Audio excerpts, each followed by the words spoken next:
Je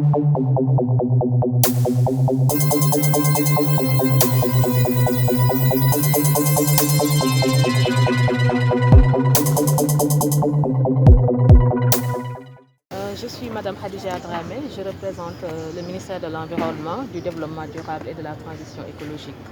Nous sommes là dans le cadre d'un atelier qui s'articule sur l'application du droit de l'environnement. Le Sénégal s'apprête à prendre un virage, à savoir l'exploitation des ressources gazières et pétrolières. Je dis comment le ministère compte articuler le droit de l'environnement par rapport à la future exploitation notamment du Sénégal dans ces secteurs. Merci beaucoup, je pense que comme vous venez de le souligner, je pense qu'avec l'exploitation future du pétrole et du gaz, le Sénégal s'est préparé à travers la réforme du Code de l'environnement.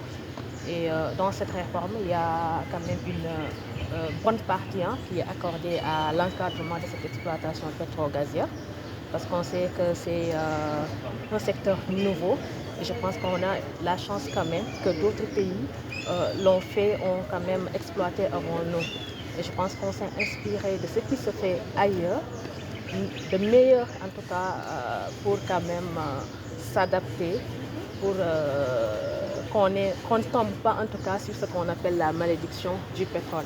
Et je pense que dans la révision du Code de l'environnement, nous avons cerné tous les contours, nous avons quand même anticipé, nous avons posé des mesures de prévention, en tout cas pour lutter contre les éventuelles pollutions ou bien risques de pollution et de nuisance qui pourraient être causés par cette exploitation pétro-gazière. Voilà, comment il va se traduire concrètement?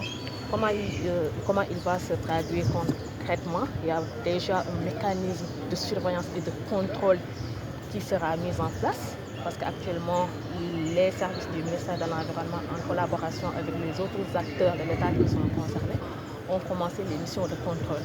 Et je pense que ce sont ces missions de contrôle qui vont permettre à l'État du Sénégal, à travers les garants de ce texte, c'est-à-dire les magistrats et autres, de pouvoir agir en cas d'infraction par rapport à ces dispositions qui sont mises dans le Code de l'environnement. Et il n'y a pas que le Code de l'environnement, il y a une réforme également qui a été amorcée au niveau du ministère du pétrole avec la révision du Code pétrolier de 1997 qui a quand même évolué pour une meilleure prise en compte de cette exploitation future du gaz et du pétrole. Est-ce que le droit à l'environnement est une réalité au Sénégal de manière générale? Oui, c'est une réalité de manière générale au Sénégal, parce qu'il y a un contentieux, même si c'est un contentieux qui est timide, mais quand même il y a une application quand même de sanctions au niveau des tribunaux quand il s'agit d'infractions qui sont commises à l'encontre du droit de l'environnement. Mais il faut quand même noter qu'il y a quand même des efforts à faire aussi à ce niveau, parce que le droit de l'environnement, c'est un droit extrêmement complexe, un droit évolutif, surtout sur le plan international, d'où la nécessité d'une perpétuelle formation de nos magistrats qui sont les garants quand même de ces textes. Quelle est la définition que vous faites du droit à l'environnement? Le droit de l'environnement, une définition simple, c'est l'ensemble des règles juridiques qui sont applicables au secteur de l'environnement. Il faut parler simple. Merci beaucoup. Si vous avez tout à l'heure eu à dénoncer la timidité de nos magistrats quand il s'agit de l'atteinte à l'environnement, est-ce que vous pouvez atténuer votre argumentation? Donc, je ne suis pas juriste sénégalais et je suis le directeur de la Fondation Konrad Adenauer Programme pour la promotion de l'état de droit. Et ce que nous avons constaté, que dans tous les 3 pays qui sont concernés par ce séminaire, notamment le Sénégal, le Burkina Faso et la Guinée, il y a de bonnes lois, il y a de belles textes légaux, mais c'est parfois l'application qui est en défaut. Et c'est ça aussi la raison pour laquelle nous voudrions former ces juges, ces magistrats, ces procureurs et ces avocats pour mieux approfondir leurs connaissances sur l'application de ces droits, mais aussi pour créer un réseau des environnementalistes juristes en Afrique de l'Est, parce que pour le moment, ça n'existe pas encore.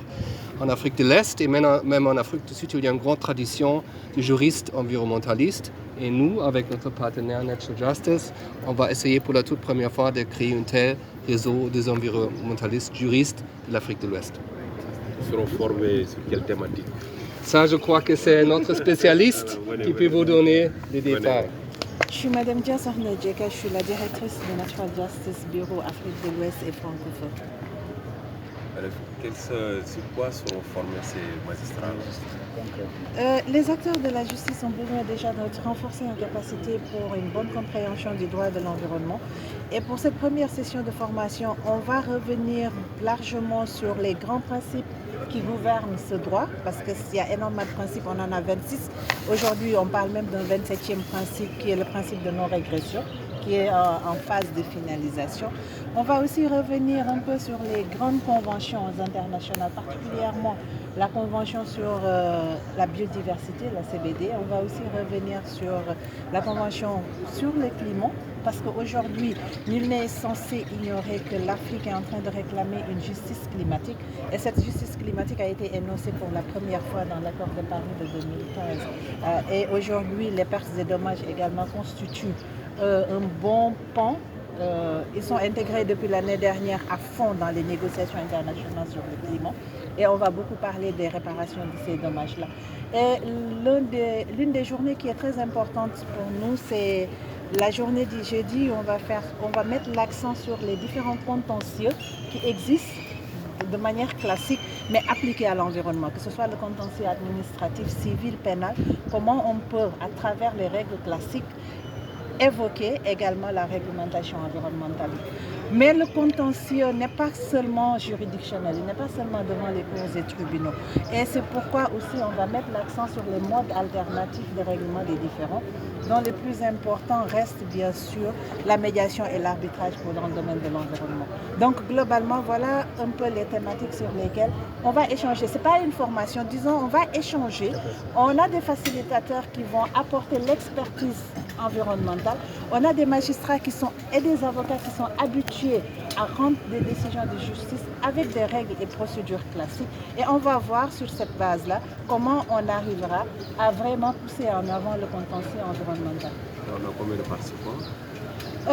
Globalement, on a une quarantaine de participants si on regroupe tout le monde, dont 5 de la Guinée, 9 du Burkina et le reste vient du Sénégal, avec un accent bien sûr sur la partie sud-est du Sénégal, parce qu'on sait que la problématique environnementale est très présente dans ces zones-là, même si avec l'exploitation imminente du offshore, on aura certainement un contentieux au niveau des autres régions, particulièrement des régions côtières. Mais à ce stade-là, on a vraiment mis l'accent sur les magistrats du sud et de l'est pour le Sénégal, avec bien sûr des représentants de la Cour suprême qui constituent la juridiction, la grande juridiction en matière de recours pour excès du pouvoir. Et également les cours d'appel qui constituent également des instances d'appel des premières décisions rendues par les tribunaux de grande instance. Merci. C'est